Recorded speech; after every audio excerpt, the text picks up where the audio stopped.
ஓம் சரவணபவாய நமஹ. வணக்கம். இந்த ஆடி 18ஆம் பெருக்கில் இந்த 3 விஷயங்கள நம்ம தவறாம செய்தோம்னா, வாழ்க்கையில நம்மளுக்கு சகல சௌபாக்கியம், செல்வங்களும் நம்மளுக்கு கிடைக்கும். அது என்ன பார்த்தீங்கன்னா, முதல்ல மஞ்சளில பிள்ளையார் பிடித்து, அதுக்கு நெய்தீபம் ஏற்றி, கல்கண்டு நைவேத்தியமா வச்சு நம்ம படைச்சு வழிபட்டால் அது மிகவும் ரொம்பவே நல்லது.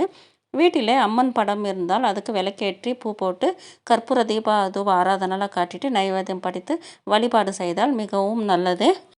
இந்த ஆடி 18ஆம் பெருக்கில் நம்ம 2வதா பார்க்க போகிற விஷயம் என்னன்னு பார்த்தீங்கன்னா, புதுசா தாலி கயிறு மாற்றணும் அப்படின்னு நினச்சிட்டு இருக்கிறவங்களெல்லாம் இன்றைக்கி மாற்றிக்கலாம். மாங்கல்ய பலத்தை அதிகரிக்கும். அப்படி மாற்றிட்ட பிறகு நம்மளால் முடிஞ்ச அளவுக்கு 3 பேருக்கு இல்லை 5 சுமங்கலி பெண்களுக்கு நம்ம தாம்பூலம் கொடுப்பது மிகவும் நல்லது.